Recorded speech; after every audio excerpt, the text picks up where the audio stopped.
1 minute.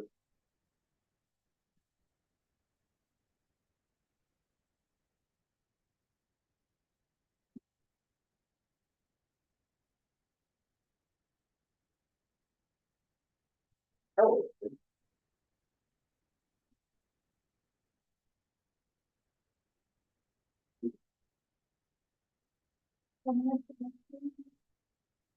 Yeah, get to inform. And I'll be honest, I feel the voting on this.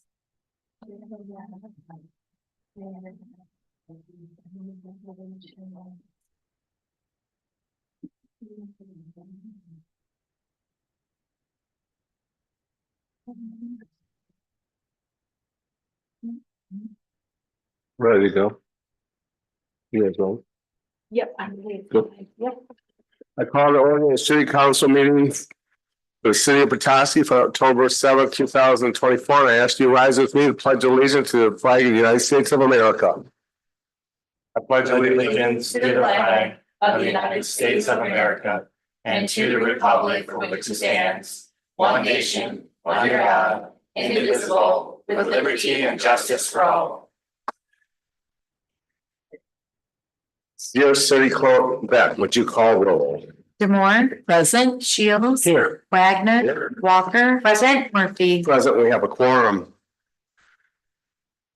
Next is the consent agenda, and it's the possible approval of the September 16th, 2024 regular session city council meeting minutes, as well as acknowledge the receipt of certain transactions that have occurred since September 16th, 2024. I go to council for possible questions, changes, adoptions. Ms. Demore. So I just had one point of correction or clarification. We're on page 8 of the minutes. It's a paragraph that begins approved 2025-2023 capital improvement plan. And it's the last 2 sentences of that second paragraph. It says, and discussed and allocated ARPA funds to the general fund, and we'll have further discussions on winter sports park projects and use of ARPA funds. So they seem contradictory. We did not allocate the ARPA funds to the general fund, but we will have further discussions. So I just think it needs to be cleaned up to be clarified. Do you see where I am, Ms. Beck? Now I am, so was not following what you were saying. Okay. It's the portion that says discussed and allocated ARPA funds to the general fund.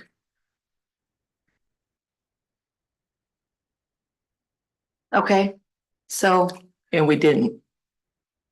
We discussed it, but we didn't allocate ARPA funds to the general fund. Well, we are going to have further discussions. Does that make sense? That was how I took the conversation. Now, obviously, we're going to have more discussions on that going forward, but at some point, we do need to obligate the funds by the end of this year. So the thought was, what I thought I heard was we're going to obligate them into the general fund, have more discussions, have the master plan, whatever that looks like, move the funds out of the general fund into whatever project city council designates at that time. That's how I thought it was too, but. That was not my understanding of what happened at the table. The mayor asked, and there was not that consensus, and then we moved on. I defer to others. Mr. Shields. Thanks, Mayor. My understanding is more in line with Mr. Moore's, and maybe there's some nuance here of kind of the same thing. We pulled out the ARPA from the capital improvement discussion. And my understanding is there would be further conversation had. I think there was consensus that we all agree it just needs to be allocated and be part of the budget. But I don't remember any decision that we placed it in the capital or in the budget at this point. Anyone else, Mr. Wade? Mr. Wagner. I remember a little bit of confusion on, or left a little confused on that point, because there was I thought the snowmaking 50,000 was moved, but the other bigger chunk. We, yeah, okay, That was the capital improvement plan, right, and that was amended to reflect. right, okay.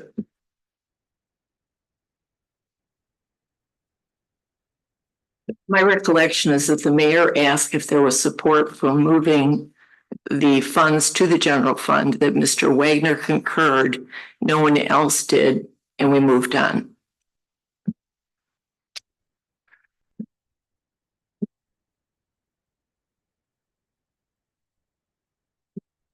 Ms. Walker, do you recall? I don't have that level of clarity. I know that there was a lot of discussion around it, and I'm assuming that when I read the minutes, that was because the general fund is like a placeholder for those funds, regardless of further discussion of where they get dispersed to. So I guess what I am remembering is more in alignment with what Shane is remembering.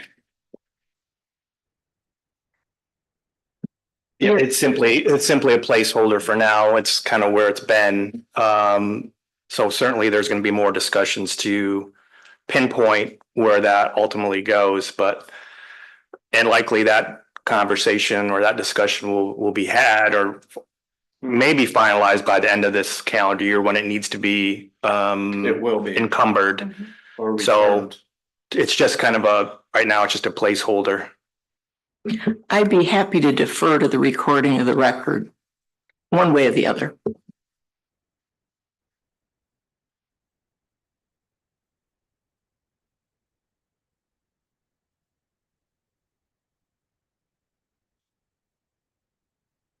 Would you like? Is this an action? Can this have an action where it can be put in now, or does it have to be put on the agenda? It needs to be put on the agenda. We can just simply remove allocated for now. Here's what we'll do, just clean this up so we can all get this going.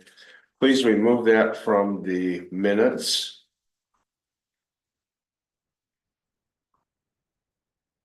Remove Allocated. and Remove the allocated or the whole allocated, sentence. Remove the allocation would be allocated to the general fund. So can it just say, and discussed allocating ARPA funds to the general fund, and we'll have further discussions? Yes, that's fine. So it's just removing That's good. and allocated. That's fine. Are you okay with that, council? Yes. Yes. Any other changes, questions regarding the consent agenda? If not, I entertain the opportunity for a motion. A motion to approve the consent agenda. A motion from Mr. Wagner, and a second from Mr. Shields. Second. Any other discussion? I go to Ms. Beck for roll. I didn't get it. I didn't hear who seconded this. Ms. Shields. Moore. Aye. Shields, Yes. Wagner, Yes. Walker. Yes. Murphy. Yes. Now, this is public comment. This is your opportunity to speak to council, not to the audience. You speak to council. Give us your full name and full address, and you have the opportunity to speak to city council at this point. Yes, sir. I'm Reg Smith. I live at 600 Arlington. I'm here on behalf of the Rotary Club of Petoskey. And given the comments I just heard, we're just looking for clarity on the Winter Sports Park project. We pledged these funds a few years ago, and the club asked me to come and just see what are the prospects of those funds getting used at the Winter Sports Park. And if there's maybe another project we should think about, we'd probably be open to that. Thank you, Mr. Smith. Anyone else wish to speak to council? There being none, we'll go down to the city manager's update. I call on Mr. Strable. Sorry. Call on Mr. Shane. I've been called worse. You have done. I apologize. No worries.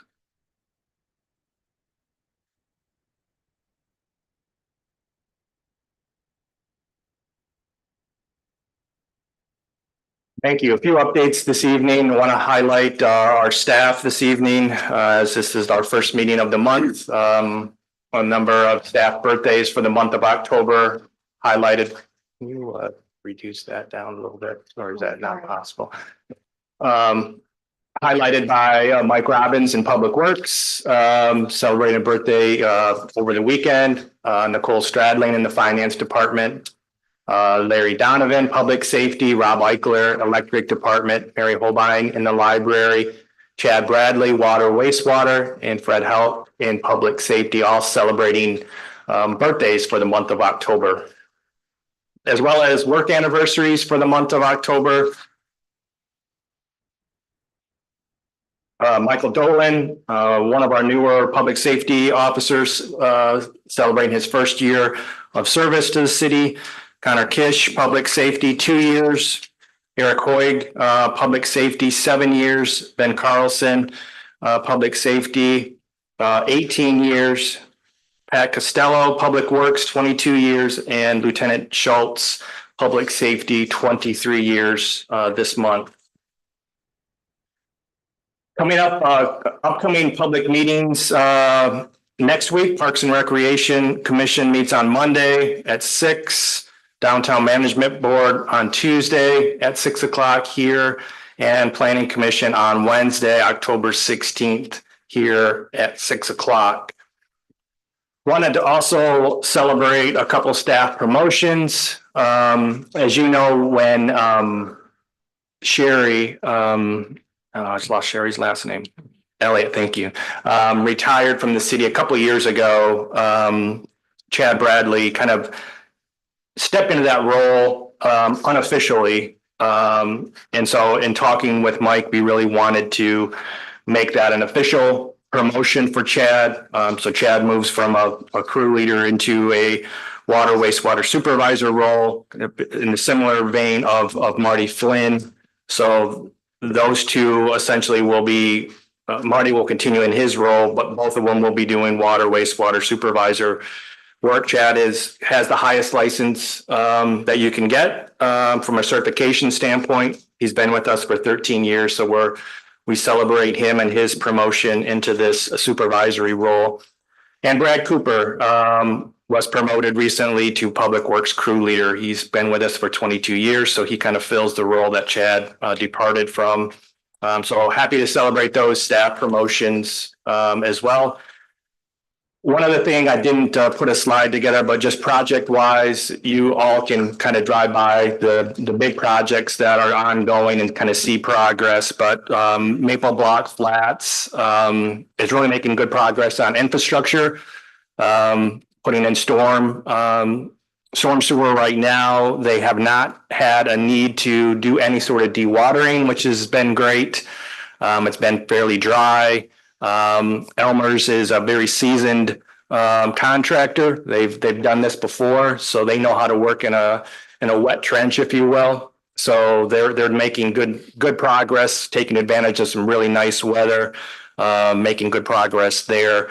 The Lost project, you can also see that progress is ongoing. So I think both projects are, again, taking advantage of some really nice weather to, before things start to change. They're making good progress there. We may have also seen some progress on the, I don't know the address, is it 500? Councilmember Demore, help me with that address of the Moss property. Corner of Division and. Yes, they are doing some foundation work. We'll be bringing in materials to, get that project vertical in the coming days. So it's good to see that property come back to life, if you will, as well.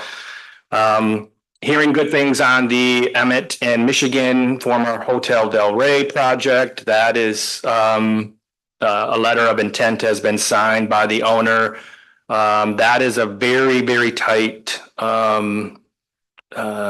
kind of debt coverage, if you will. So any and all state funds for that project are going to make that a viable project. So I'm happy to see MEDC really step forward and and really bring some additional money up to our region for that project. So that's exciting to see that. They've done some selective demo there to try to really refine their numbers from a construction standpoint. So that project hopefully will get kicked off here shortly, soon as well. What other projects? I think that's probably Mary's here. City Park Grill is also in the same way transitioning from a CDBG project to an MEDC project. So that's encouraging that the ownership group still wants to do that project and is committed to bring additional workforce housing units to our city. So that project is also still churning forward as well. They're trying to work with their contractor to work on scheduling and kind of get that project kind of back on the path for starting. So that's exciting as well. So any questions for me at this point? Yes. Ms. Walker. Mayor, thanks Shane, that's a great update. I did have a question about the other Oprah property. So from what I understand, City Park Grill was an Oprah designated property, but they decided to move into Michigan Economic Development Corporation because the funding mechanism was I don't want to say easier, but I guess it is like easier, like federal funds and the requirements there. So then the third property would be the 316 and 314 East Lake Street. Do you know if that Oprah property is still moving forward? And are they still going after that? Are they still in compliance with the Oprah? They're in compliance with Oprah. However, they're not in compliance with MEDC. So they need to amend that agreement with MEDC, which I just recently heard that they're going through that process to amend. They're doing some cleanup back there. You can probably see have seen the roll-off containers going in and out of the alley back there. So they are doing some cleanup. But that's again a significant project that's significantly behind the original schedule. So they are still moving that project forward, just not at the speed that we would like. Penny's project is still moving forward as well. A lot of work inside that you necessarily can't see, but there will be, moving outside and moving that project forward. Again, it's just a slower than what we had initially anticipated, but they are still moving that project forward. Are there deadlines for those projects before they have to come back to the city? Depends if a site plan was involved with it. They would have to after 2 years. I think it's 18 months. I'm looking at Cynthia now. Is it 18 months? So yeah, if there's a site plan associated with it, they would have to come back for that. So Aren't they all? No. I mean, even Penny's is 2 years, 3 years. yeah, the Oprahs that we have on those projects, they're essentially just missing out on that incentive because there's not a tax incentive for a project that hasn't started. So in the case of 316, 318, that was a 6-year Oprah that they've lost 2 years. And obviously they can come back and ask for, a renewal or reallocation. But that is likely not going to happen without some sort of movement. Yeah, So thank you. Mr. Moore. I'm just wondering if you have any updates on the Chill Grant. yes, so let's see, today is the 7th. So today, actually, I was going to be over the weekend, October 5th, was the day that we were supposed to have our funds allocated to us. Went through all of the public notification process. So we should, even though I haven't seen an email of that to say that, but we should have our funds allocated for us to move those projects forward. Right now, I have 8 applications that we're working through. Most of them that I've seen so far have qualified from an income standpoint and verification standpoint, which is good news. So it's a matter of the city has to kind of seek contractors. That's the next challenge that we have, is getting contractors engaged to do the renovations. There's a number of, I'm just going to generalize here, there's a number of roofs that are part of the application, window replacements, siding replacements. So associated with this grant is an inspection that would be made by code enforcement. This grant covers first and foremost life safety concerns. So for instance, if you applied for a roof, but you have significant electrical, I'm just going to say electrical code violations, they're gonna ask for those code issues to be resolved first before something that maybe is not as life and health or life and safety related. So the inspections have to be done yet. I've got to do an RFP for contractors to get on board with us. And some don't want to jump through the hoops of reimbursement. So that's going to be a challenge that we have as well. But I have 8 applicants to this point. I am working with Housing North to help me do a little bit more of a marketing campaign. But I want to make sure that we're able to take care of the applicants that have already gone through the process or already have applied before we get a bunch of new folks in. We have $410,000 to distribute around the city, and I'd love nothing more than not to have to send 1 penny back down to Lansing. Let's spend it all here. So we're coming up against obviously the weather at this point, so I don't know how much roof projects we'll be able to get done yet this year, but we have until the end of October. So if we can't get it done this year, we'll be ready to go for the spring. But so far, 8 applicants. So just a follow-up question. If some of those folks have already, for example, gotten a bid on their roof, is it possible then that person that provided the bid, can that happen through this process? We have to go through a competitive process for these funds because they're federal funds. So it has to be a request for proposal. Contractors have to bid on the work. So it's a little more than just getting a quote for the work. So I need it's got to be a competitive process. So Thank you. Yeah. Mr. Shields. Thank you, Mayor. Thank you, Manager Horn, for your update. My question is just a question thinking about future upcoming discussions on the Winter Sports Park and just an effort just to help facilitate discussions, not necessarily trying to put my thumb on the scale, but hearing Mr. Smith say that that Rotary is potentially open to a different project and the goal of improving the Winter Sports Park.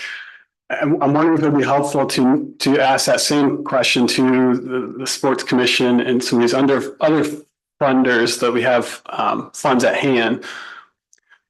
How flexible are those funds into doing projects at the Winter Sports Park and maybe not directly to the pavilion?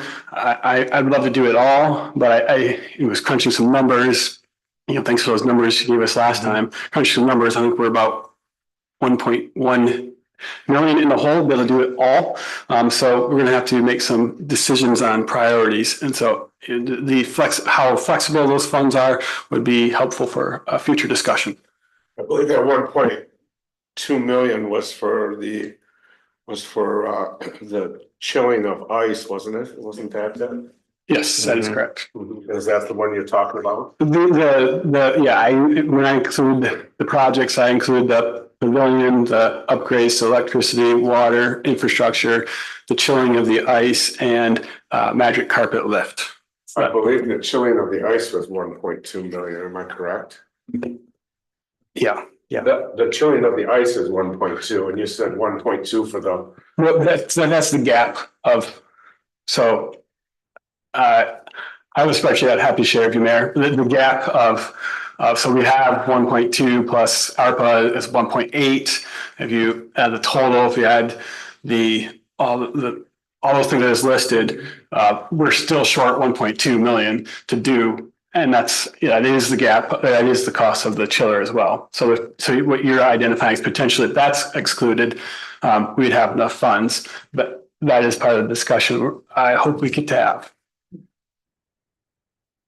I think it's much more than that, when you consider the cost of this magic carpet, which I don't believe we even got numbers for that, did we? Yeah, that's included. It was 188. Yeah, I would say in your spreadsheet, which again, I appreciate you putting that together. The 188 is just for materials. It doesn't include electrical. Your earring fell out. You told me to tell you.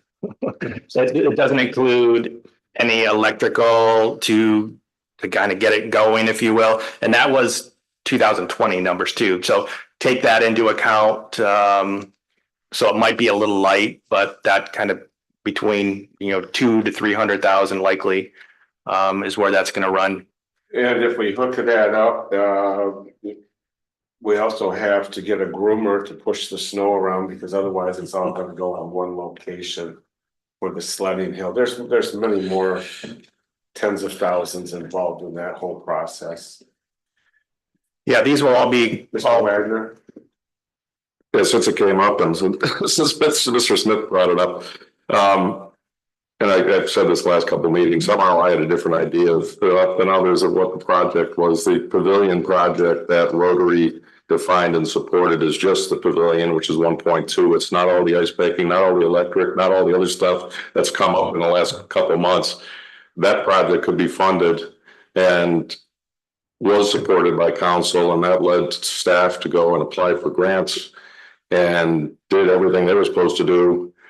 And so I'm going to be gone for a couple of meetings for different reasons. So somehow that blew up into more projects than the original, just the pavilion. And so then I think I've spoken with Reg a little bit. I mean, they're saying if it to stop that project, it could go to something totally different out of the city. So there's a caution on that. I think we should narrow that focus to just the pavilion, and the city at this point has committed $0 to that project. And it feels like with the support it had from the public, I mean, I went to at least 3 public meetings where they talked about what it was presented to us. There was public fundraising. So anyway, I want to make sure that it's that defined as that. Mr. Horn? You are correct. We do have funds to do, or close to it anyway, to do just a pavilion project. And at this point, we're prepared to do that. Pending, city council's ultimate feedback, but we do have enough private and grant support to move forward with just a pavilion. Unfortunately, we're just going to have a pavilion over dirt essentially. So there's not funds to put a surface back down. There's not funds to put any sort of barrier around the surface. So, but we do have funds to do a pavilion, which is how this project started out. So it's a pavilion with no boards for playing sports and no dirt, just dirt. Mr. Shields. Thank you. And thus I reiterate my question. And now that for some clarification, will Rotary, will those other funding sources consider a different focus at the Winter Sports Park? And as good leadership does, we don't just go forward on something that's decisions made 2 years before. As new information, new data, new feedback from our community comes forward, we don't just blindly go forward because we have that funding in hand to have a $1.2 million roof over dirt. So I want to at least have the questions asked. Let's not be timid to ask those questions, let's get answers. We're not. Well, I haven't heard those questions asked, so I'm raising them and asking, can we have those? And it sounds like maybe with Rotary, the answer is no, but I haven't heard that. That's why I'm asking and just trying to have facilitate good discussion here. That's my request. I would think that Rotary in the past that I've not a member.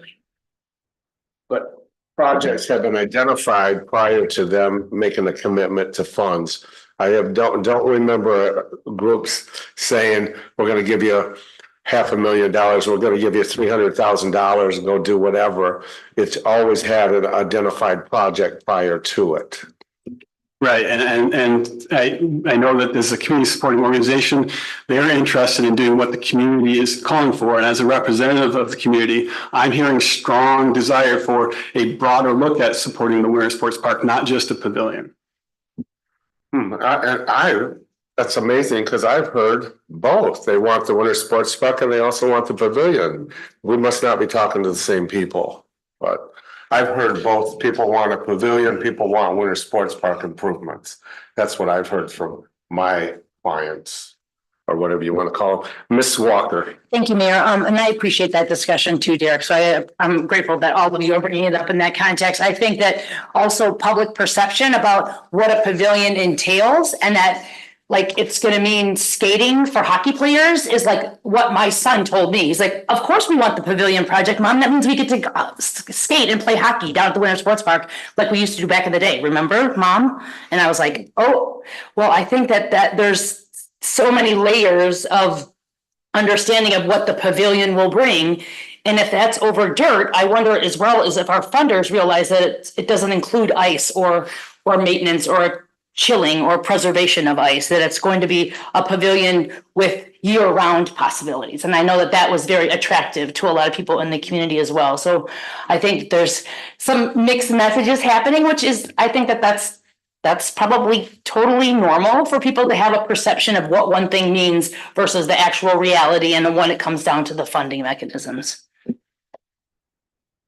Mr. Moore. Just in follow-up to Mr. Smith's comments and everything we've heard at this table, and frankly, what the minutes said, we need to have further discussions. So I'm curious, are we gonna have this on every agenda moving forward until we reach resolution? Are we gonna have a designated meeting? I'm sorry for what's putting the it on plan? an agenda for the next meeting and having a discussion about it.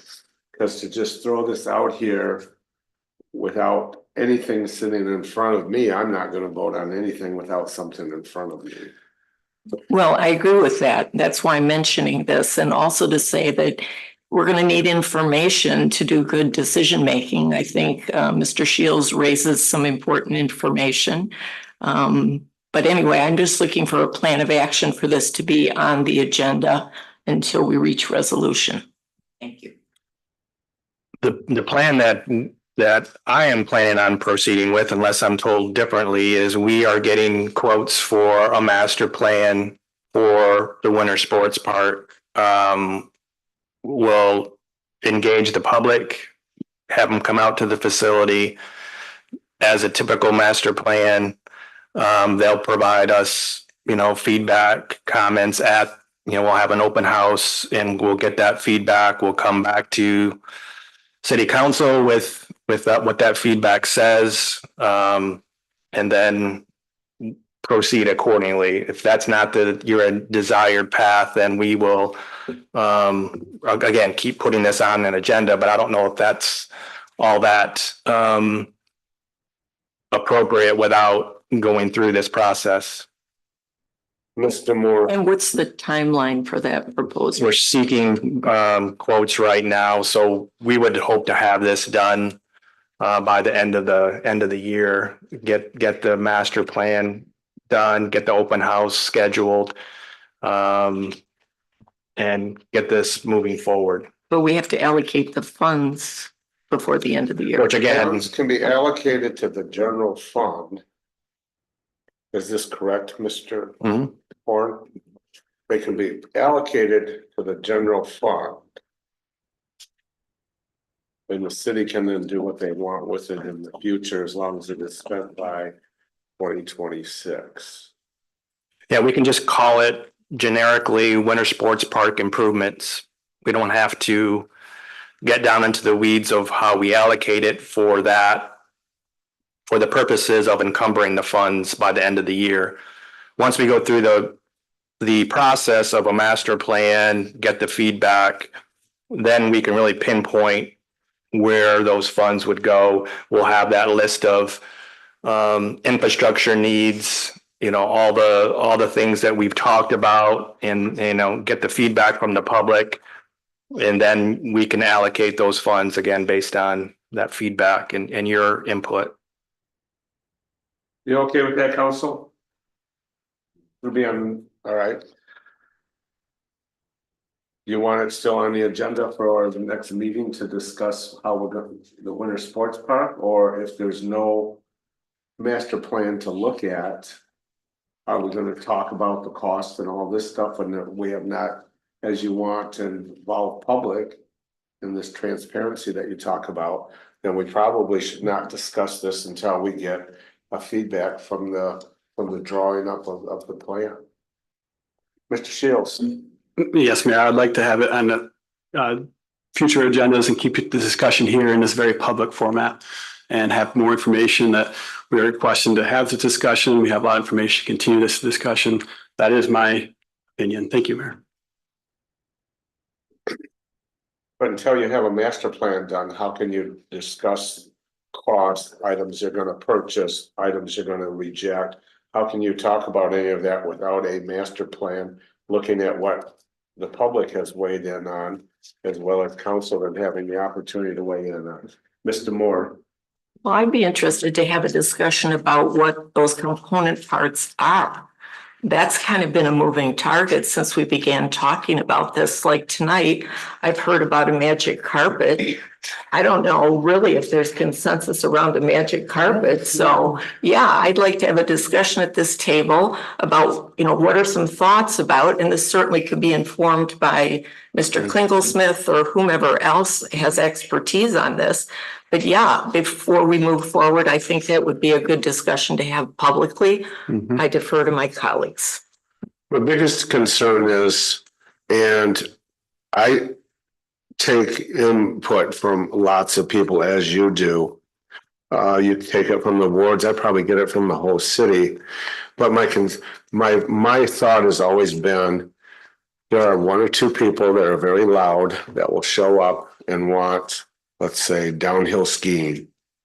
And we've got 7 people screaming about downhill skiing. And so we need to make sure we look at, you guys were elected by the public to spend money for them.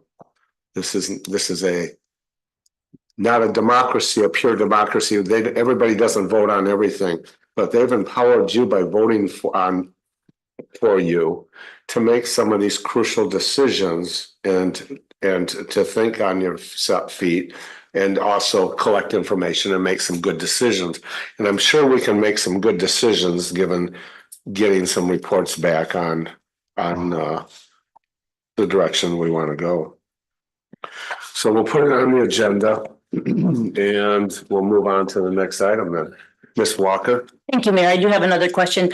So in 2023, Parks and Recreation did a really nice master plan for all of the city's parks. And the Winter Sports Park was included in that very large bound document of 11 by 17 paper that was, plastic ring bound and pretty much comprehensive. But the plan for the Winter Sports Park as designated in 2023 or 2022, when that document was finished, didn't include a lot of what is proposed for the Winter Sports Park now. So then that would be a revised master plan, I believe, is how you would articulate that. And Parks and Recreation, and they're meeting next Monday. So I would hope that this ongoing discussion about the Winter Sports Park master plan is on their agenda, because that's the committee of appointed folks in the community that are designated for moving these projects along. So I would hope that would be part of the discussion, and that they're going to come back to us with something substantial as a way to proceed with recommendations based on the commission. Thank you. Mr. Wagner?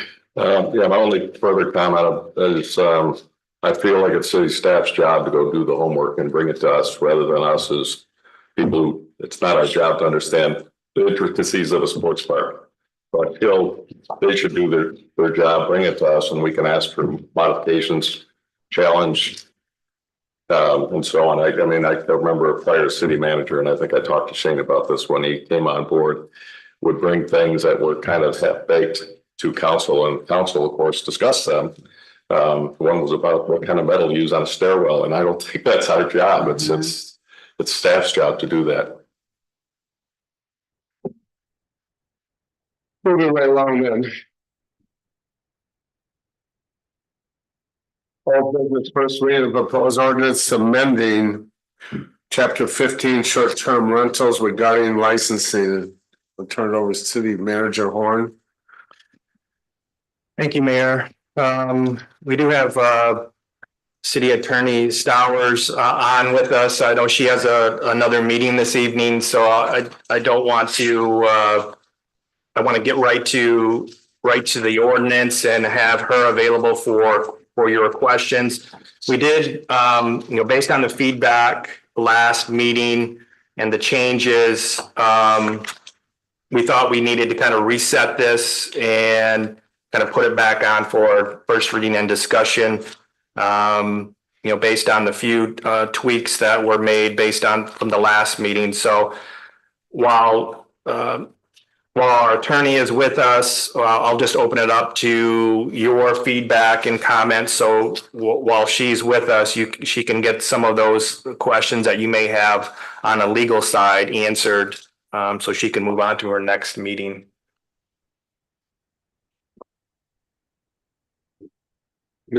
Mr. Moore. Good evening, Ms. Stowers. Thank you for being here. Good evening. Yeah, I have one overarching concern in the licensing section. And I see that you moved section 9 pretty much entirely over into zoning under section 1719. And my concern is twofold. One, on page 38 under section 15-15 in line 1, 2, 3, 4, 5, the very last word is grandfathered. So in the licensing ordinance, we're still referencing grandfathered licenses. Yet at the same time, that language that kind of explains what grandfathered properties are has been moved over to zoning. And I understand that you did that for a legal reason. But I think it makes the licensing section unclear because someone reading it wouldn't know what a grandfathered property is because it's not defined there. So that's kind of number one. And as an adjunct to that, for understanding of folks in the community, I think it's very important that even though paragraph 9 had to be morphed over into the zoning ordinance for legal reasons, that something be put back into the licensing portion so that someone reading this would have the full picture of what it was they're supposed to do, what's expected of them, without having to go also to the zoning and these changes that have been made in 1, 2, and 3. So while I understand that it doesn't need to be there, I'm suggesting that for clarity of the public and to understand what this grandfathered reference means, that we need something added back into licensing for clarity. So that's my first comment. Thank you.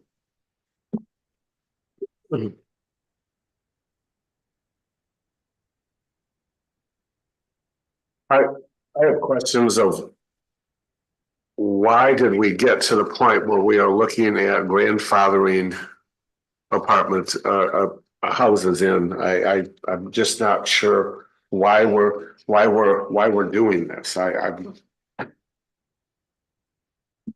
Yes.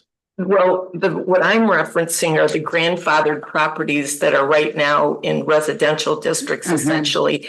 And the zoning part is not on the agenda tonight. So I will say, last week when this came before us, I wasn't entirely clear why we were looking at it first, but since we did, it's been changed since then. And I don't want the takeaway from the last meeting to be that I support that change in section 1719 because I don't.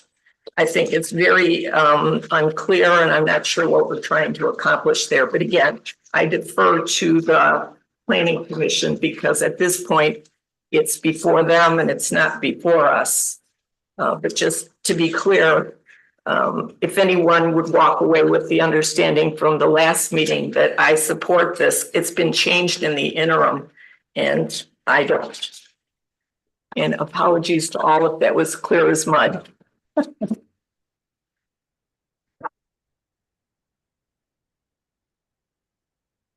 Mr. Shields, you apparently want to speak.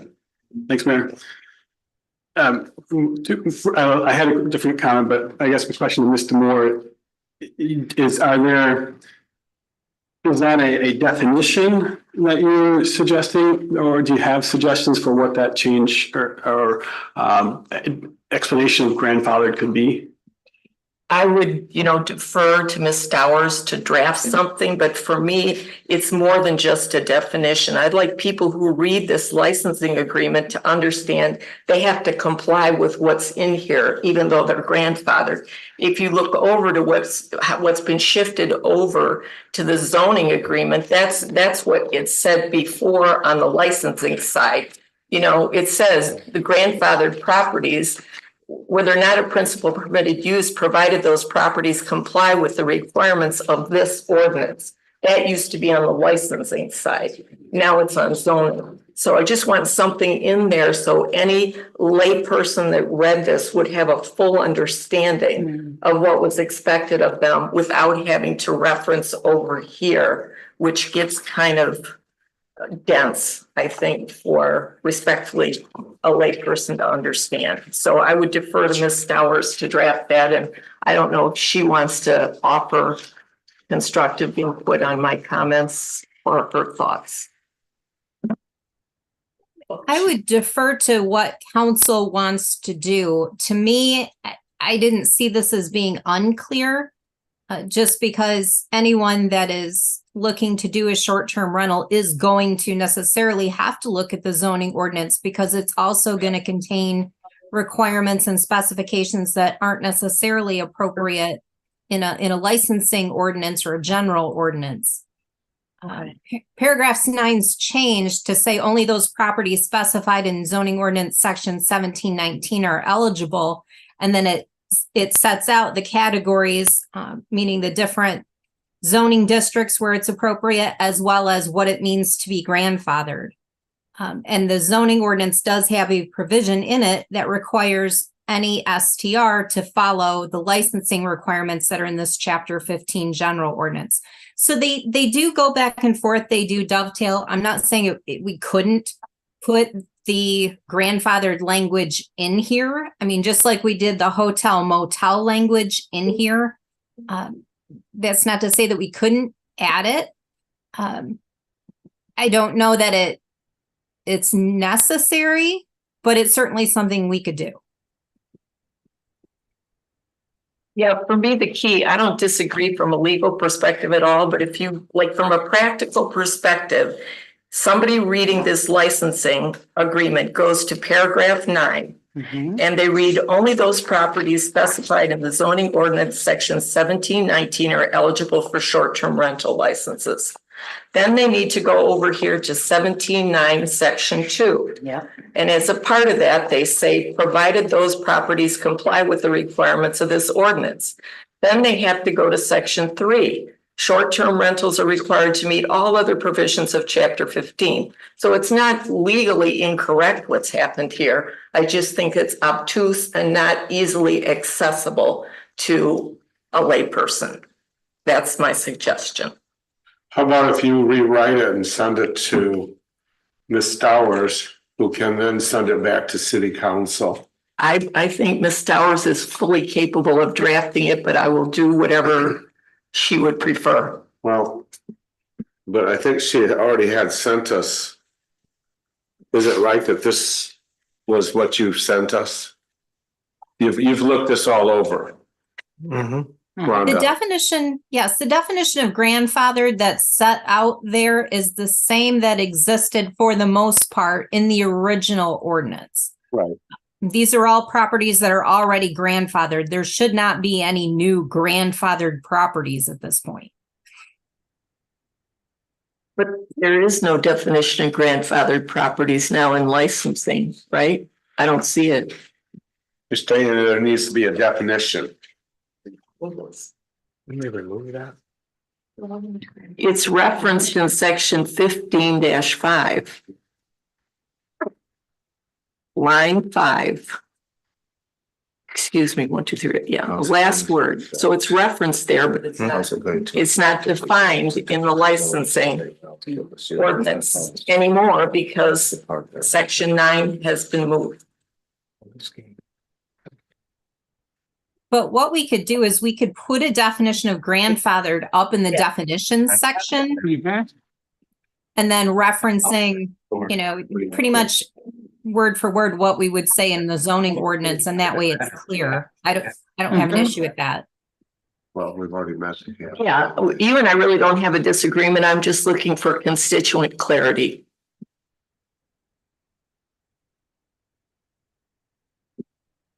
Yeah. Ms. Walker, I think that sounds like a pretty good happy medium. If we add grandfather to section 15.3 under definitions, that would at least provide a chunk of clarity in the licensing portion. Right? Would that be a And it would- relatively easy kind of fix? It would also act as a stopgap because there's a good possibility based on timing that our licensing ordinance amendment will take effect or be ready to go prior to the zoning ordinance due to the extra steps required there. I like the way you described it, Ms. Stowers, as that provision being a bit more expansive, akin to what was there under 9.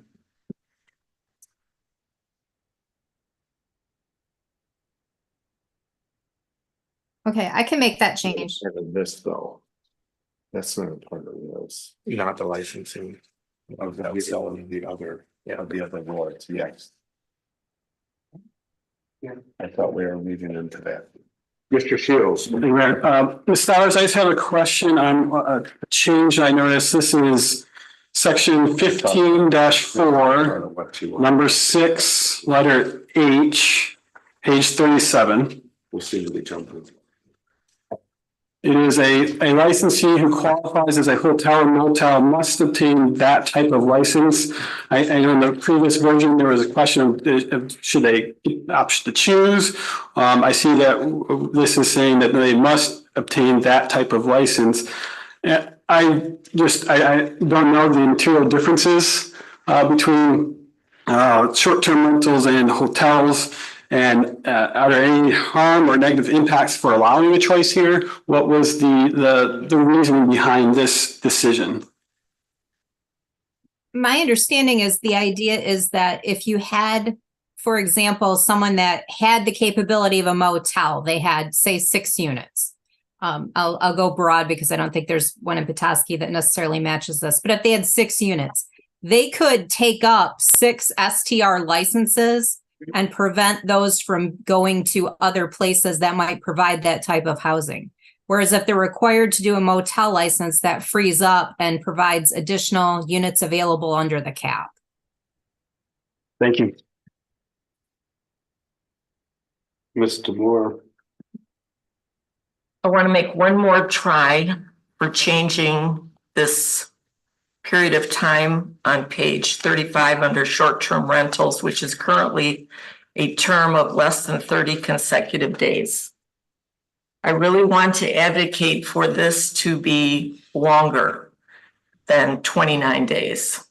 And the reason is twofold. One, as it is right now, anyone who does a 30-day rental, all this awesome stuff we've come up with here to protect people living in short-term rentals, if it's 30 days, it doesn't apply. Number one. And number two, we've had many discussions at this table about the need for and the importance of workforce housing. That's why I'm advocating for, I'd love to advocate for 90 days, but I know I'll lose. I still might lose at 60 days, but I'm going to give it a shot. That's what we used for ADUs. But I would love this to read for a term less than 60 consecutive days. That means we're opening this up more to our summer workforce, and that summer workforce who might have an opportunity to rent would have all the protections that we've established here. So I'm giving it a go. I get it. I support the 60 days. I believe it's important to protect the workforce. I think it's beneficial. That's my own personal opinion on it. Mr. Wagner? Mayor, I would, and Tina, I would support 90 actually, but it better go through planning commission and have plenty of time for public comment, because I think a lot of people who currently rent for 30 days after we just allowed that and made all the new rules, they're gonna want to be heard. So I don't think this is a zoning matter. Would it be? We'd have to do another reading here or something, I would think. I could stand corrected. I don't know.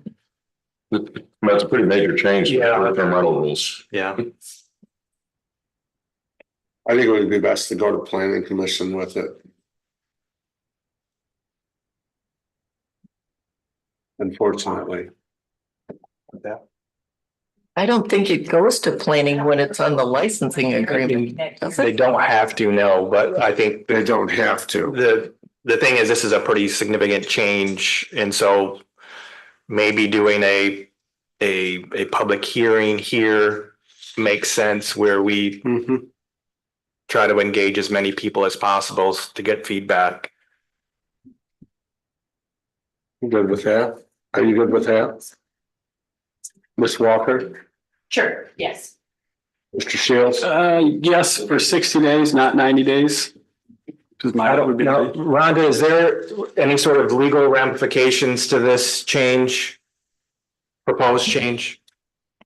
You know, I looked at this a little bit because the standard tends to be 30 days, although I have seen outliers of 60 days in a couple of communities. I'm not exactly sure what drove 30 to be the magic number for these, because I haven't seen anything in the law that requires it to be 30 days or less than 30 days. And the tax ramifications don't match up with what we would call short-term and long-term either. The idea is if they rent any unit for any less time than this period, they're considered a short-term rental. I would have to look a little harder at 60 days. I don't know if, I guess that would be if, for example, you were renting your short-term rental for a season. I don't know enough about the industry at this moment to say whether or not that's something that is something that needs to be addressed, but I do understand the city's interest in long-term available rentals for workers in the area.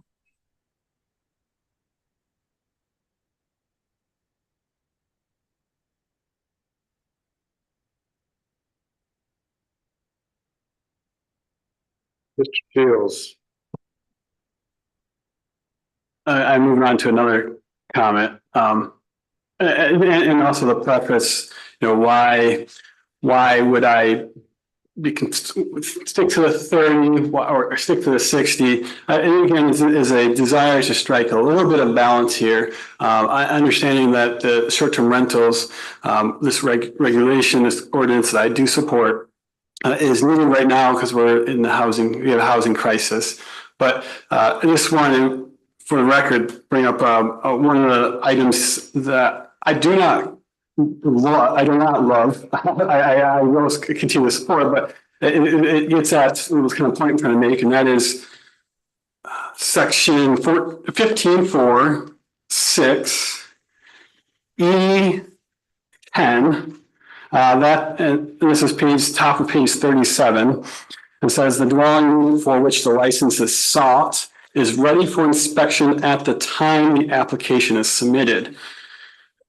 And so that in general is just not great principle for, it's a great way to be anti-development to write a clause like that. You understand that what has happened is there's individuals that wanted to tie this up, Mr. Shields, and wanted to put in a couple of these applications, even though they were a year or 2 years out from inspections. And so that was ready to go couldn't apply for. Thank you, Mayor. Thank you, Mayor, for that comment. And I'm also making a comment here that that there was a balance that could be struck in different ways to write this so that there were some way to allow for a developer to make an investment, because as this is written, it is unlikely the developer would make an investment in a property without knowing that they would get a license to make returns on their investment. So that is a general principle that I don't love about this. I think where we stand right now, I continue to support this. I would hope future councils, bodies that can make considerations, maybe in a different housing market situation, they would consider that and revisit that. My other comment is about the zoning. So I'll just say that here and say that there are ways that balance can, a short-term rental for a local development project could help bring more attainable housing if that income could offset and fill that some of that gap in funding that's needed to make a project go.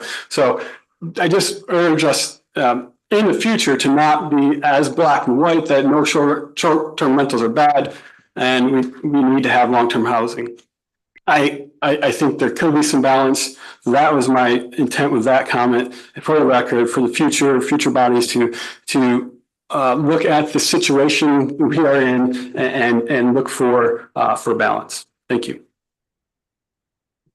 I feel we have a good balance. We have a license of 40 that have not totally been filled.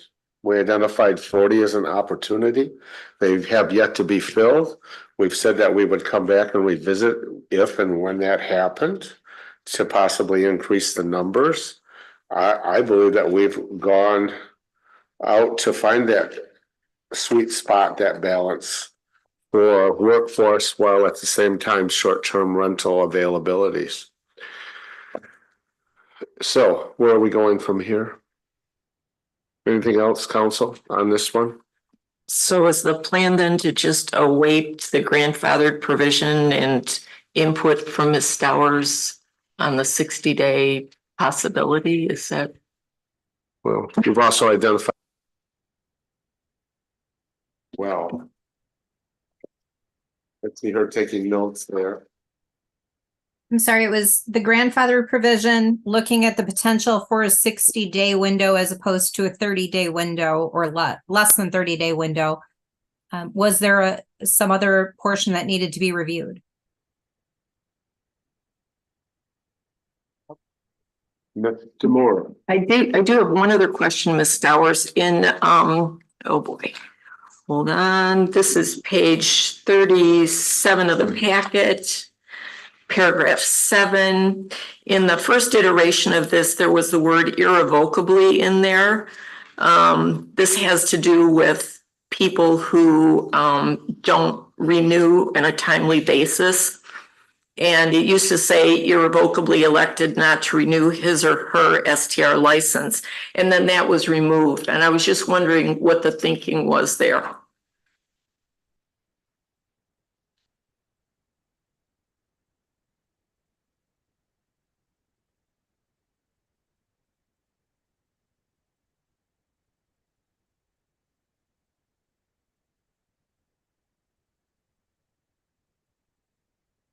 I believe because it said irrevocably, that was deemed more of a grandfathering type language, because if a licensee elects not to renew and abandon the license for a non-grandfathered property, it's not necessarily irrevocable. They could always reapply. Okay, thank you. Anyone else? Anything? This is the first reading. Mr. Horn, do you have anything? I don't think so. You have anything further? Ms. Walker. Thank you. I did want to just mention or preface, I guess. So the sections that we're reviewing in terms of licensing and the adding language and clarification under section 15-4, each one of these is a response or a reaction to problems that we encountered after voting on December 4th of 2023. So each one of these can be identified, and whether or not that was in closed session because it was legally binding, of which I'm not allowed to talk about or discuss in public forum, but all of these are a response or a reaction after we had passed legislation, after we had passed the policy. So that's fine. And then also, when we look over at what's happening with the short-term rental ordinance and how it's having to go back to zoning, that also everything that we're approving here with verifying that the first floor of these buildings, as long as you can prove that it was originally a single-family structure, are now allowed to be both grandfathered properties as well as new licenses. So these are all responses and reactions to post passing the policy in December of 2023. And we could actually attach physical addresses to every single one of them.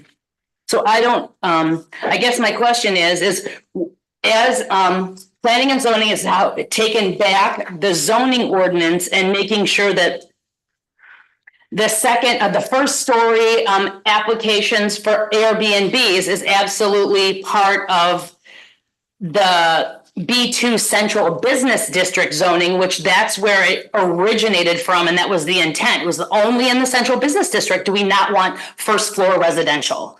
So now we're going back to this again because we realize that when we pass that ordinance, it actually is not serving us well. So is that how things work?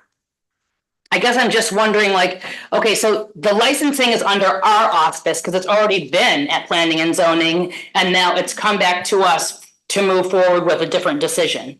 But the zoning ordinance has gone back to the planning commission, is now coming back to us to approve that change. I guess I'm just wanting a little bit of clarification because I need to understand, like. Follow, I'm lost. Okay.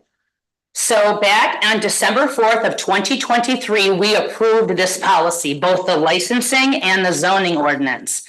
And now changes are coming to the forefront because of certain situations that have come to our attention that we're now trying to address via a change in the licensing, as well as a future change in the zoning ordinance.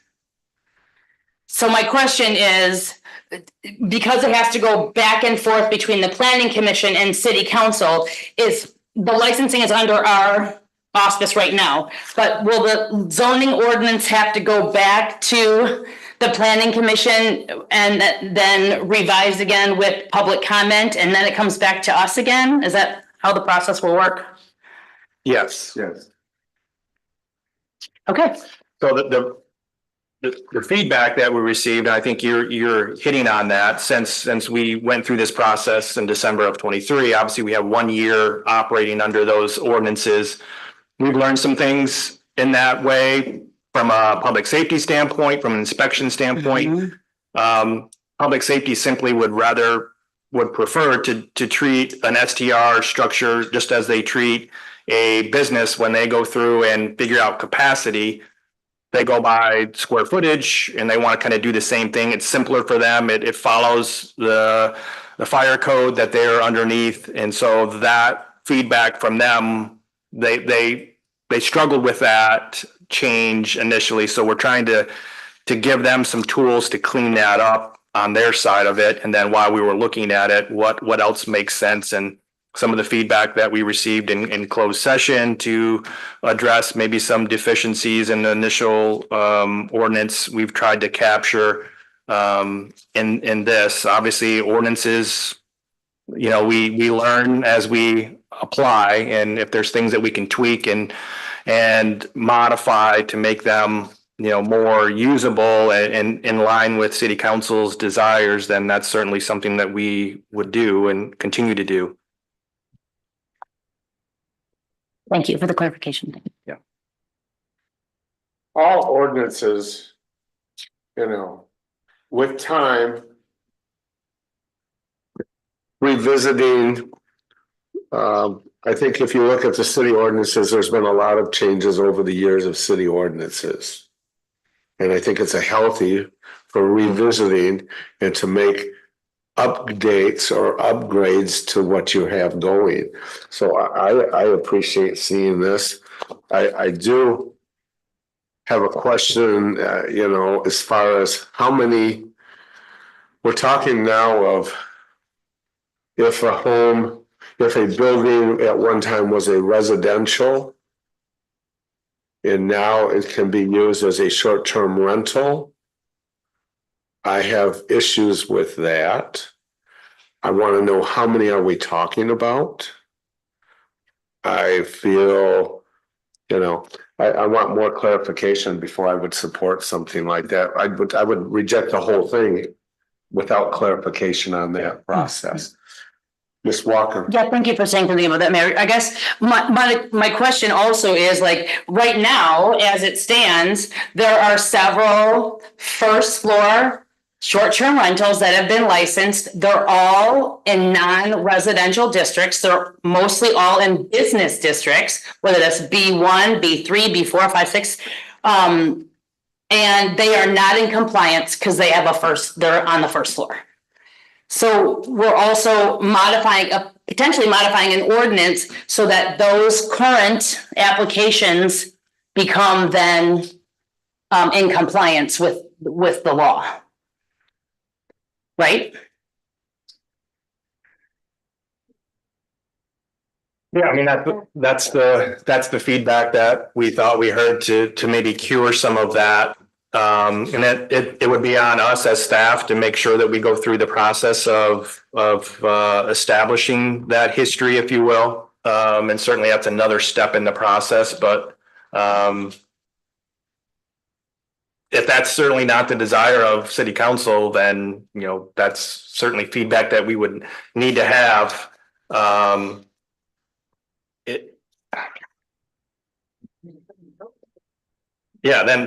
there's no reason for it just to go forward into the planning commission. So I don't necessarily want to spin wheels here. If there's not a desire to make these changes, we'll proceed, as we have in the past. I thought the direction was to move here based on feedback we received.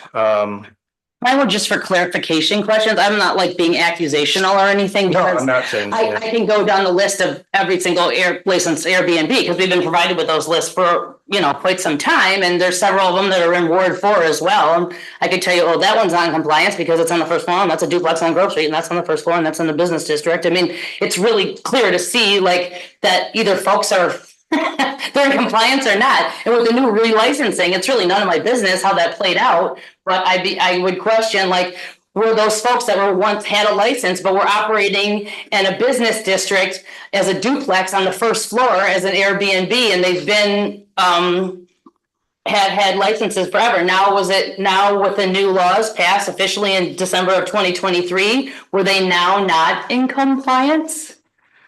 And I am definitely in favor of this because this was the one thing on the zoning that I did not agree with was the first floor and anything but the B2 Central Business District. I concur with you. Ms. Demore.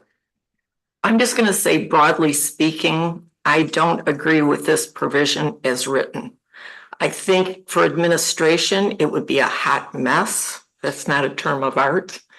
And so as it stands, no, I don't support this provision broadly. I think if you're going to have a legal standard, it has to be very clear for application. And I don't think this one is. So that's just my 2 cents following up on the mayor's comments.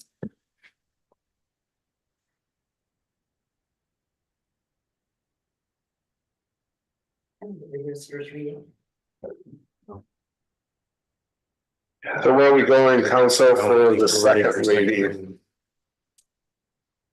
Would you like me to move this forward to zoning or hold it? Do you want to hold it for another discussion, or do you want to send it? In one option could be, there are a few things that we need to get cleaned up, and that's more from a inspection and public safety standpoint.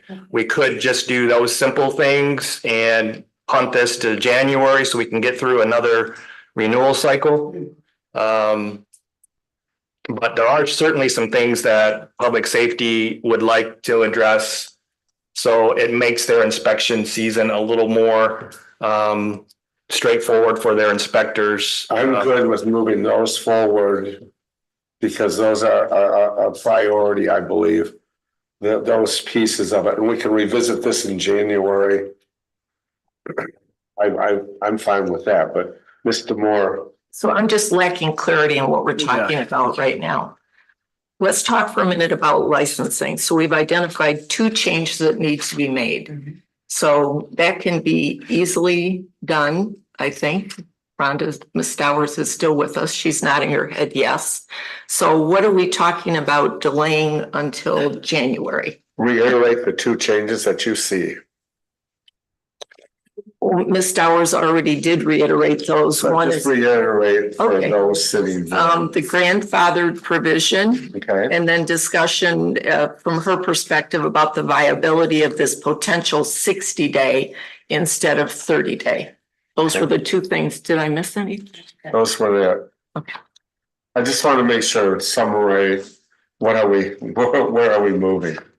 So those 2 pieces you want to move forward on. I see head shaking, yes. Okay, That's okay. all right. I need to know kind of zoning on moving forward to planning commission. I mean, obviously, it's gonna come back to this body. And you'll have a chance to go through it at that point, but I don't want to waste planning commission's time either. Mayor, May. Mr. Shields. We jumped into the zoning discussion, which so if I can clarify, I've only heard one, Mr. Moore saying some opposition to that. Haven't heard any other opposition to keeping that, Mayor, maybe. Keeping what? The zoning part of this. So I support continuing moving that forward to the next process, which I'm understanding is planning commission. I believe, I have concerns about, without knowing how many were involved with this possible housing grandfathered in because somebody lived there 120 years ago. Are we going before the zoning? Are we going to go, is this going to have a cutoff of when zoning started in Petoskey? Is it going back to the 1880s?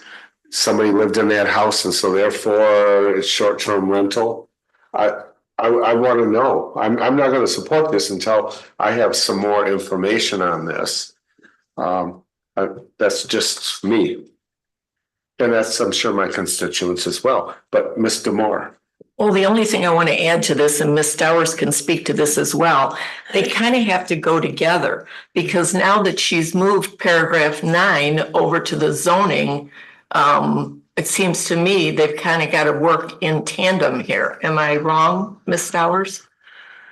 It would be my recommendation to move forward with the zoning ordinance at the same time as the licensing. That being said, the one troublesome provision is this idea of potentially proving that a short-term rental could exist on the first floor, and that could be addressed at the planning commission stage or even at the first read of the zoning ordinance when it comes back in front of the board. It's kind of here as a preview to go dovetail with the licensing so the board could see how the changes work together. But it does need to go back to the planning commission. There needs to be a public hearing. And by the time it gets back to the board, it should be in a better format. Okay. Good with that? Questions, Shane? Nope, I'm fine. Moving on. Thank you, Rhonda. Thanks, All right. Rhonda. Thanks, Next. everyone. New business acceptance of city manager's report concerning programs and services as proposed by the city's downtown management board for 2025. That would be financed by the levying of special assessments within the city, within the downtown management board's territory, and adoption of a proposed resolution that would schedule a public hearing for October 21st, 2024 to receive comments concerning these recommended programs and services. And for that, I'll turn it over to City Manager Horn. This is our annual process, multi-meeting process of kind of setting our special assessments for our downtown area for programs and service budget for 2025. At the DMB meeting on September 17th, there was a recommendation made to City Council to levy a special assessment against property owners, eligible property owners downtown, and that assessment would increase in the amount of 3%, generate about $118,000 for a program and service budget. So tonight, City Council is being asked to consider a resolution, which includes the report, kind of setting looking at downtown area programs and services and the overall budget to be offset by the special assessment revenue, designating the special assessment district, approving the special assessment formula, which is, again, it's been in place. I think this is 30 years or so, 30 plus years that we've been doing this, and then scheduling a October 21st public hearing to receive comments concerning the programs and services and the special assessment that would support that. Open to conversation, discussion at this point.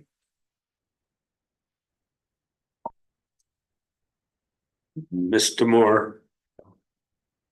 So this is probably a question for the downtown director, but I'm looking at the 2025 proposed budget, and if I'm reading this correctly, it's showing a deficit of expenditures over revenues of over $100,000, $104,245 to be exact.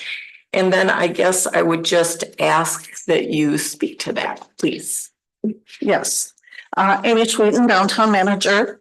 The budget is proposing to use fund balance from programs and services. As you recall, we've discussed last year was the first year there was a transfer of money out of the parking fund to programs and services. Prior to that, the parking fund paid for all staffing for both marketing and promotions and the parking office. So last year, the decision was made for transparency to show what is the marketing and promotions expenditures the city has, that the downtown has, because again, this is not general fund, this is not taxes, this is all money paid for by downtown. But the assessment has never brought it enough to cover all of the staffing for programs and services.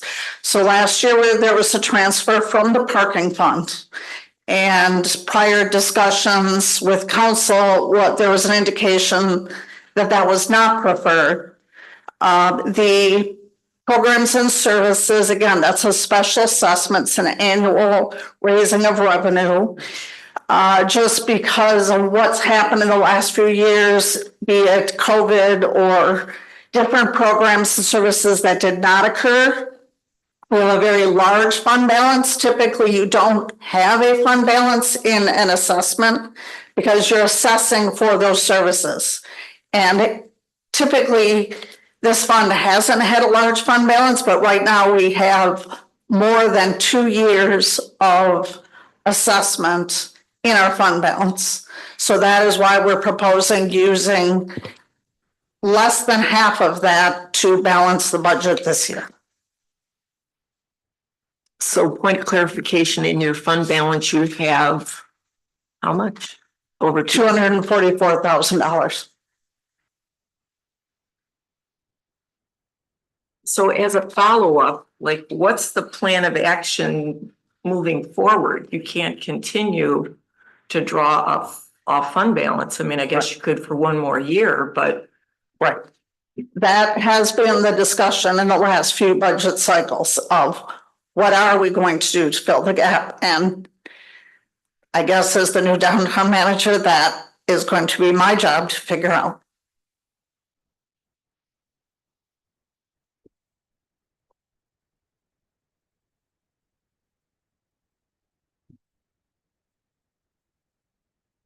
I take it you're utilizing the funds that were to be put away for a parking ramp.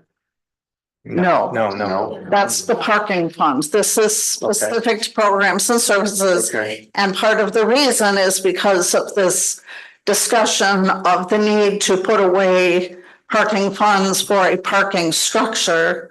And I will be coming forward to city council with documentation that indeed we have met our, through 2023, we have done more than whatever the resolution required.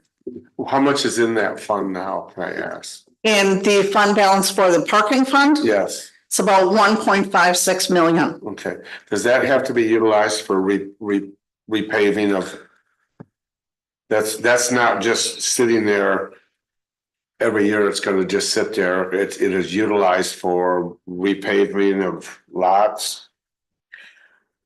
This next year, we will be going into it for the capital projects, correct? Right, okay. Mr. Moore, So given this situation, has any effort been made to kind of look at expenses and what might be changed to accommodate the situation? Has that happened yet?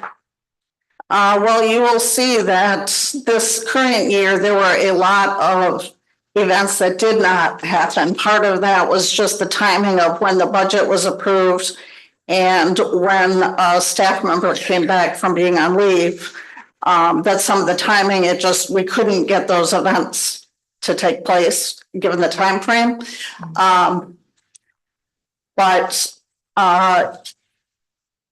I guess it's a tough discussion that the management board is going to have because the majority of the programs, since we get asked more to have more events, not fewer events. So this next year, we have a new event that a group of businesses brought forward. We rarely get the comment that we have too many events, that we're not doing enough.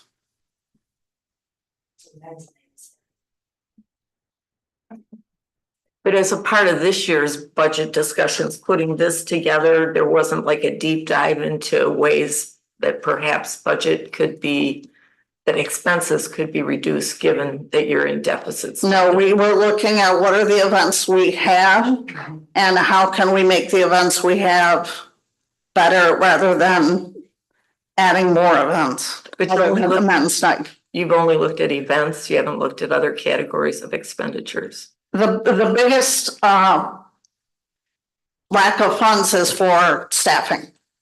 And again, before last year, all staffing came from the parking fund. So if we aren't going to do that, we're going to have to seriously look at our staffing level. Mr. Shields.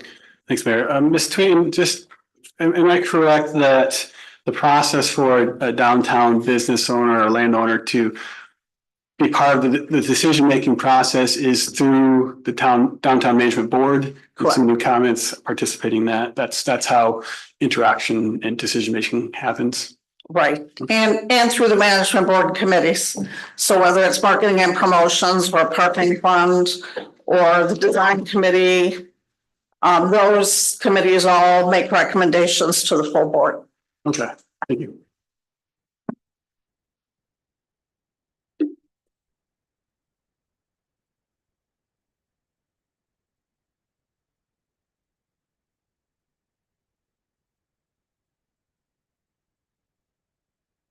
Anything else? You know, you're possibly looking at, are you looking at possible changing rentals of having two places and trying to get down to one or something like that? We currently have a 5-year lease on the office that they opened last year. Really? Yes. Okay. If I could follow up with that, along those lines, I understand you just said there's a 5-year lease. Is there space here at the city building to accommodate the downtown manager in the event that was ever looked at as an option, or no? Just Depends on how many offices. We certainly can rearrange things. We do have one vacant office currently. We'd have to kind of restructure to have more than that available, but we do have one vacant office as it currently stands right now. thank you. Miss Walker?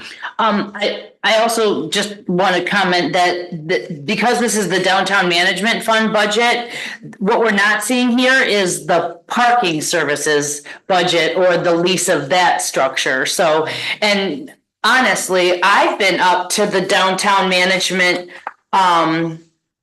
rental, and it's a beautiful second floor space. I can't see the downtown management board being outside of downtown. I think it's really important that you stay within the central business district. And if it was to move to City Hall, that wouldn't be in the central business district. And I also realize that the parking building or the parking offices are also kind of outgrowing their space. So to have both the downtown management director and the event planner have to move into the parking, it's like there's really no space for anybody there. So I understand the need to have a secondary space, and I've come full circle around that because I didn't really think, I thought that that was just extra spending that was unnecessary, but I have really come full circle in understanding the importance of you renting that space and you being situated in the central business district. So whatever that's worth. Ms. Demore? So I don't mean these comments in any way to be disrespectful, but I do feel a bit challenged asking people to pay more, 3% more, when we don't have a balanced budget. I respect the reasons that you've explained for that, but I'm just putting that out there, that I see that as a concern, and that it's important that, like each of us, we have to balance our budgets. And I understand the rules got changed here for you guys. But I just think going forward, for me, that's going to be important. So thank you.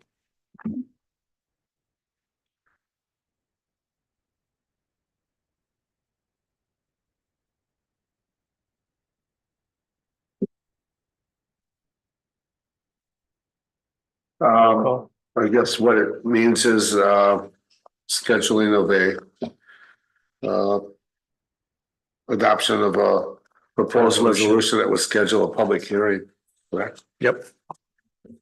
So moved. Motion from Mr. Wagner. Do I have a second? I'll second the motion, I have Mayor. a motion from Mr. Wagner, a second from Mr. Walker. Any other discussion? I go to Ms. Beck for roll. Shields, Yes. Wagner. Yes. Walker. Yes. Murphy. Yes. Moore. Aye. Motion passes 5-0. Next is discuss requests for a proposal for city attorney legal services. I turn it over to City Manager Horn. Thank you, Mayor. Obviously, this is just a draft document in front of you based on feedback that I received. This is really a city council decision, how you want to proceed. This is just kind of putting kind of a framework in place to kind of see other options that may be available to the city as we look to contract these services out. So certainly this is up for discussion, any sort of changes, any additions, deletions. This is by charter, this is your hire. So I will kind of take a step back, and this was just presented for your discussion and input on how you'd like to proceed at this point.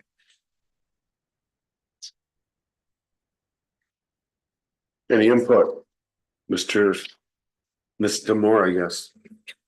So I do support this undertaking. I don't think it's a commentary in any way in our current legal representation. I just think it's a healthy thing to do every so often to get different perspectives. And so I think it's a good thing.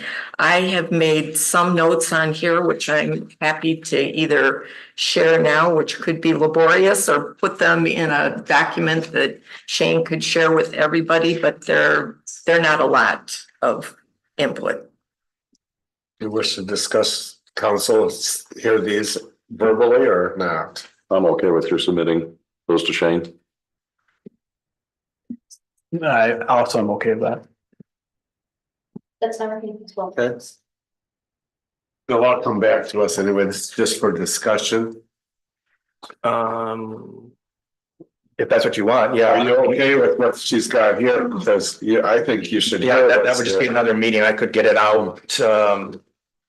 I think we should go ahead and review our comments right now, because I would have some. I think it would be best right now. Laborious, but Well, but I think she said they're minimal, so let's hear it. From whoever has comments. wait, I'll start. Sure. Go. Thank you. Thank you, Mayor.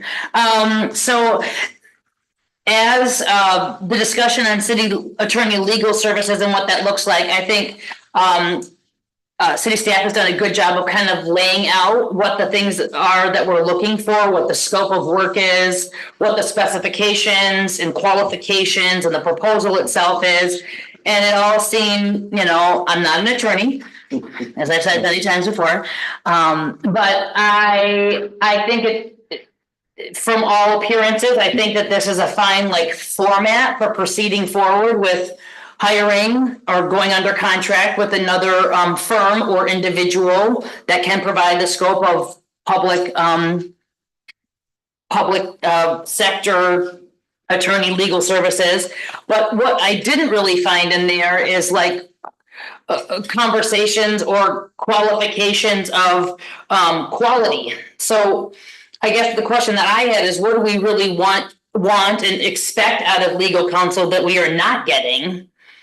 And what is the impetus for the change? Is it the person, the attorney, or the firm that we have hired not meeting our needs? Or is this just every 5 years we need to go through the process? Because some of the questions about quality of services or things that are not necessarily tangible legal services,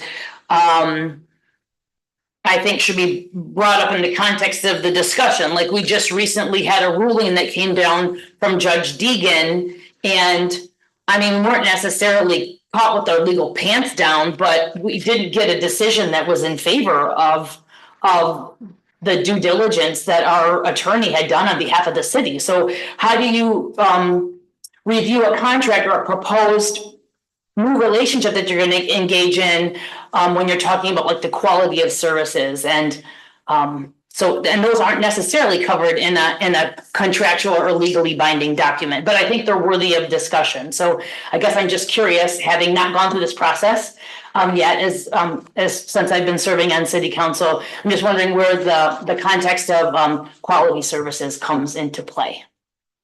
Thanks.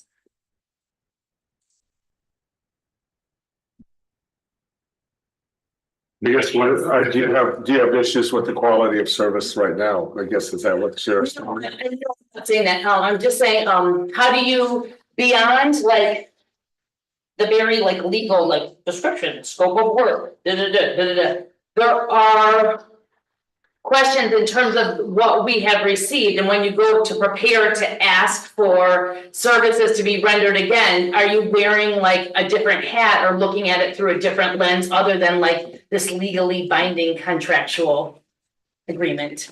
I don't know if I'm making any sense. We're the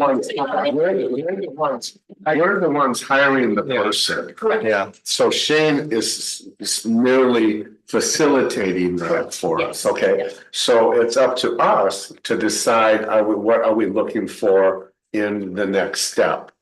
Mr. Wagner, And I guess I'm assuming, good question, or good point. I'm assuming we would be requesting letters of reference from each of the firms, including Plunkett Cooney. And maybe your questionnaire or whatever it might be. I would think that Plunkett and Cooney would be asked to apply just as any other legal firm would apply. This is a 5-year, I don't know how many years it's been that we've been with Plunkett and Cooney. This is Longer than simply, that, yeah. yeah, longer. I'm gonna say 20. This is simply, as we do with a lot of things, taking a look at it. Where is the city? What services are we getting? Are we happy? What can we improve? Going forward. Thank you. Thanks for trying to help me figure that. Mr. Moore, that's good. No, I was just going to concur with Mr. Wagner in response, because in here it does say identify at least 3 other municipal client references, and I would expect those would be phone calls to them to ask specific things we're interested in, like, what's been the turnaround time to get an answer? Do you get answers promptly? Those, whatever it was that we might want to ask. I think that would be what I would expect to happen in terms of quality. Because you're right, you don't really see quality on a piece of paper. That's, yeah. And it's very subjective. It's not objective at all. Thank you. I'm just trying to think out loud. Are you good with, are there some changes you wish to Yeah. possibly put in, please? I didn't know if it was my But turn. yes, it is. Okay, page 75, number 14. I just noted that was unclear to me. I didn't understand what that meant. So that's a reference. So that somebody's sitting here, what are you talking about?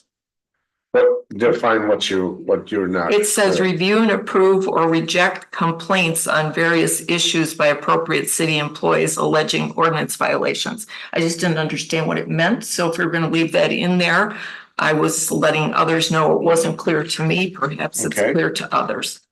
On number 16, I would omit the word civil. And just put represent the city in all litigation instead of making it more narrow, because it says all litigation except for cases handled by insurance carrier and or special counsel. That's a note. In number 7. Oh, wait, stop. Oh. Stop. Are you good with that, council? That change? Yes. Yes. In number 17, it says, the firm should be required to provide a detailed monthly statement. I put an itemized monthly statement because that's what I would expect from any attorney that I would hire, that they provide that. Are you good with that, council? Yes. Yes. Got it, Sarah? Throughout this entire document, there's reference to like a primary attorney and an assistant attorney. I would call those associate attorneys. That would just be like a term of reference that I would use. And under Are you good with that, council? Yes. under specifications number 4, paragraph number 3, it says, accessibility and responsiveness of the city attorney is of the greatest importance, although consideration will also be given to access to, it says associate attorneys, and then I would add with commensurate expertise. Because this is an issue that comes up. Sometimes you hire a firm and you have a principal who helps you, and then they send somebody with a lot less experience, for example, to a hearing or something like that. So I would want to add in there with commensurate expertise, so Are that, you good with that, council? Yes. yes. Let's see, what else do we have? Okay, under number 5, statement of qualifications, the last dot. a minimum of 5 years' experience in municipal law and municipal legal issues preferred. I'd omit preferred. I think we need somebody with at least that minimum of experience, and that we shouldn't be considering folks with less experience, given the level of issues that we deal with. Which one is that? That's the last bullet point on number 5. My suggestion is to omit preferred. But I'm not as good at that one, but I'm not as good at that one either, because I feel we're going to get, this is a net we're throwing out. yeah, I'd like not to limit that yet, but. okay. Under, Leave it. oh, am I going? Don't keep going. Is everybody good? Yes. Okay, number 6, proposal. Number 2, under the 4th bullet where it's listing, it says identify experience with municipal issues, including blah, blah, blah. I put in there including but not limited to all those that are listed. You good with that, council? Yes. On the 5th bullet, provide evidence of comprehensive liability, comma, malpractice and workers' compensation insurance. Just to be clear, you could argue liability insurance is malpractice, but given it's a lawyer, I'd put malpractice in there. And why is there humor associated with that, Ms. Walker? You are the attorney extraordinary. Okay with me. Okay. So after comprehensive liability, Malpractice and workers' compensation insurance, yeah. And then at the end of all those bullet points under number 2, I read some other of these and one had this sentence that I thought was really good. It said, as an additional bullet point, provide any other information you consider to be of value in evaluating your firm's qualifications, as an add there. So I just like that because I don't know what they might, be interested to tell us. So. Okay, can you repeat that, please? Yes. All right, can you repeat that, please? I'm sorry. Sure. Provide any other information you consider to be of value in evaluating your firm's qualifications. Anything else? On number 3.2, provide a resume or similar description for each team member with considerable detail as to the experience and qualifications of the lead attorney. And I added any proposed associate attorney, including but not limited to municipal law expertise. I can reread that again if it's helpful. Okay. Provide a resume or similar description for each team member with considerable detail as to the experience and qualifications of the lead city attorney and any, adding this word, proposed associate attorneys, adding, including but not limited to municipal law expertise.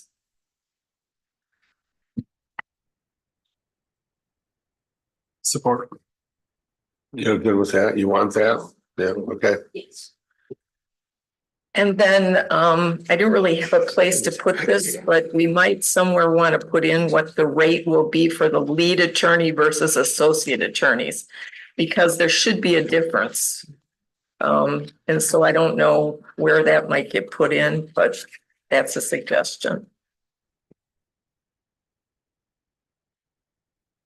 And then the last paragraph was a little bit confusing to me because the first sentence ends with according to the options described below.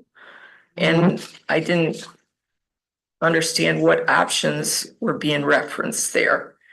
So if it were me, I'd just take out that whole first sentence because the second one says the city is open to a variety of, and you could add compensation approaches, including hourly rates or a flat monthly rate.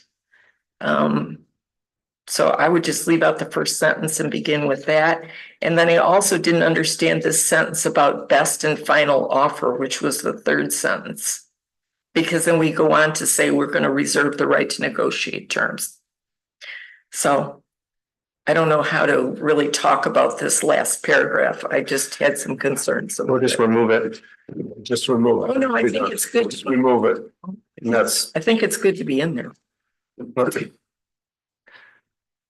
in some form. Mr. Wagner, how you feel? On that last one? Yeah, I'm thinking, I like hearing remove it.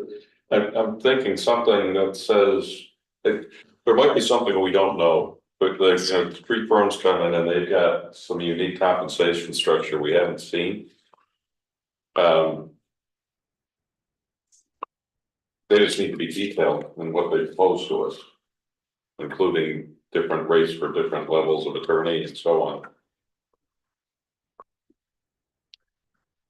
I mean, it could read, the city is open to a variety of compensation approaches. Although the city reserves the right to negotiate terms as needed to improve elements of the proposal to best meet the needs of the city, including cost. Does that work for what you're saying? Something, I mean, I think something needs to be there. I don't think it should be omitted. I would just go ahead and send it to me and we'll incorporate your. Where'd that come from? Those are Okay. my suggestions. Thank you for considering them. Okay. That's it? Moving, so Just so he's putting this out there, he's gonna send this out. I will, I'll incorporate the changes, send them out to each of you. You can individually respond back if you have any sort of questions.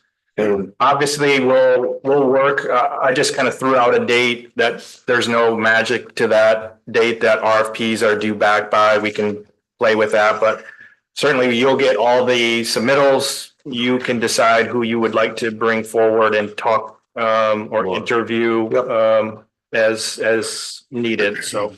Shane, can I ask you, how do you outreach that? What's your?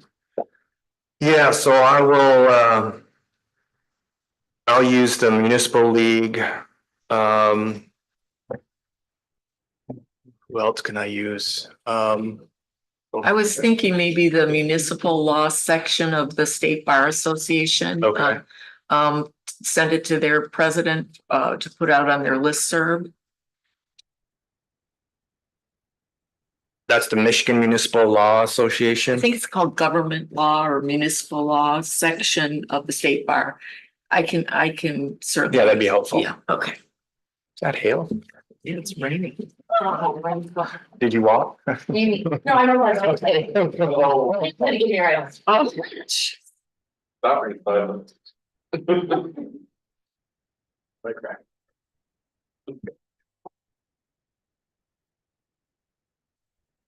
We'll obviously also have it on our website as we do all of our RFPs or bid.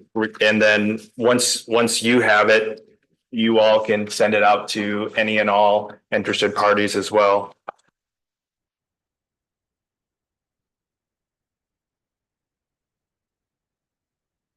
There we go.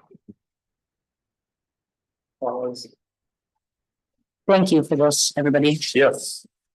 And then the last thing I had on the agenda was just in talking, Amy and I meet on a regular basis, and one of the things that we both came up with is we really need to schedule a combined joint meeting with city council and the DMB at some point in the future here.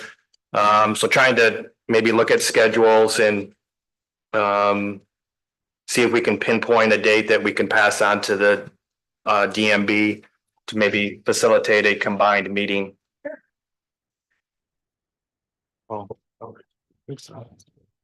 Let's take a look at our calendars real quickly here. Saturday morning in November. I thought you didn't like Saturday. I'm not in favor of Saturday mornings. Business owners, Oh, Saturdays. I prefer if you're doing evening just like this, 6 o'clock. Hour and a half, 2 hour meeting at the max. What's gonna be on the agenda, I guess is my question. I think we're gonna talk kind of parking enforcement. We're gonna talk well, our favorite topic, structures, parking structures,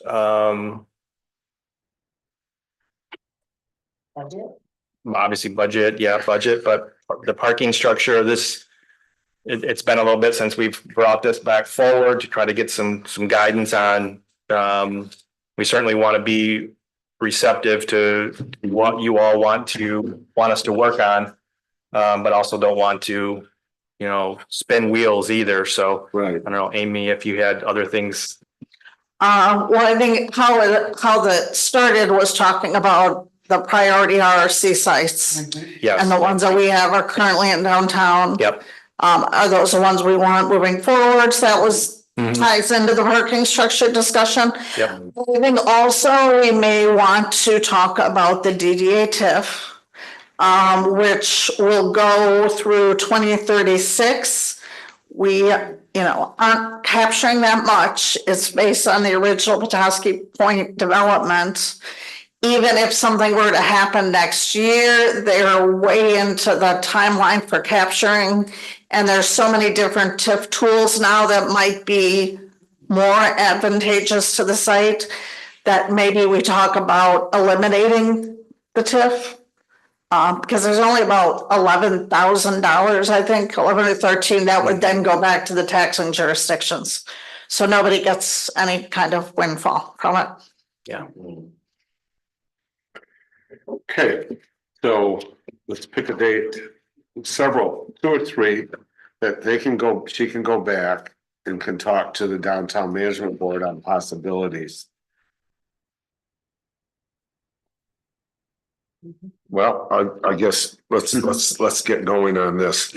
Monday, the 14th is in between our city council meetings. It's a Monday. That's a Petoskey Youth Advisory Council meeting night. Yeah. I'm traveling the 12th through the 26th.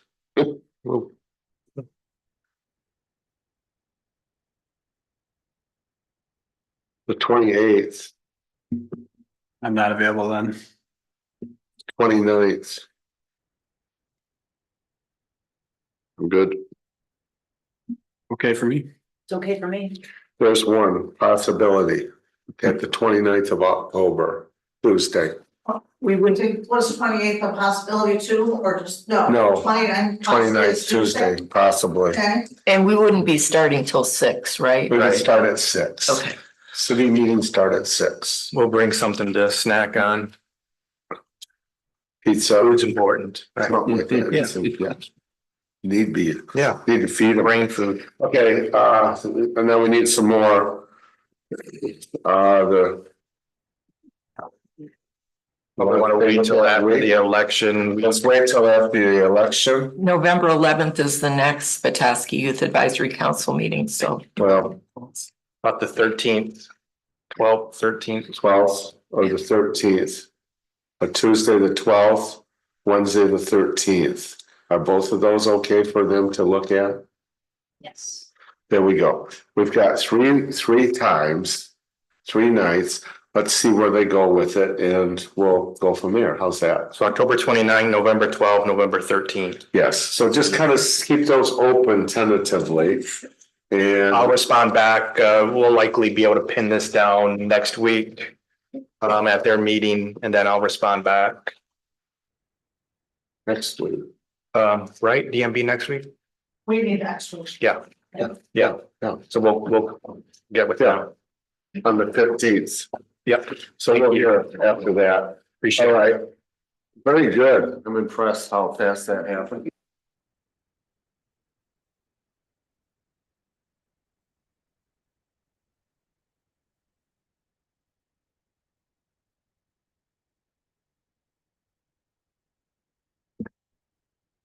Just letting everybody know that the next Petoskey Youth Advisory Council meeting is on October 14th. And we will be taking a deep dive, no pun intended, into the Public Works Department. We're going to be going to the wastewater treatment plant in the Northman Well House, and Mike is going to assist. And as usual, at least one of you would be invited to join us if you wanted to. As an aside, I did want to let you know that entirely pretty much on their own, 3 members of the Youth Council in coordination with the League of Women Voters last week organized 5 days of a voter registration drive at Petoskey High School. So I wanted to give a shout out to Ariana Maldonado, Brady Olson, and Bryn Yonker, all of whom led this thing on their own. So that was awesome. And one request I have, I'm wondering when we can get to 2025, our calendar dates, because life is starting to emerge for 2025. So I'm just wondering when we might be able to, The dates for city council? yeah, look at those. I don't know.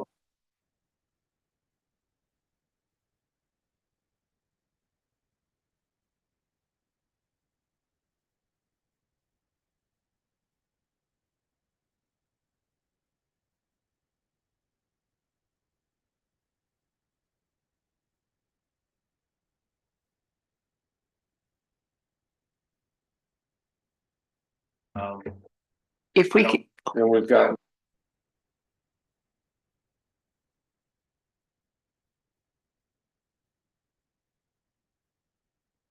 Consider that in the upcoming meeting. We can do it sooner. Sorry. We can do it sooner than the first meeting in December. It's just I would appreciate it. It's a twofold need. One, I don't know if I'm going to be here that first meeting in December, but more importantly, I have to do planning for the Youth Advisory Council, young people, and I do that the off week. So I just need to be sure that I'm plugging them into the right time. okay. I don't see July 4th it affecting it because Monday is the 7th of July, so I don't see the 4th of July affecting it. You know, I look through the months and I don't see anything that's really gonna headlong on issues other than possibly November 3rd with 4th, which is a Tuesday election. Possibly we'll move that to the 10th or something like that, but I don't see us, you know. We'll get with you. And one final thing, I just gave you all a letter from a gentleman named Matthew Treese from Charlottesville, Virginia.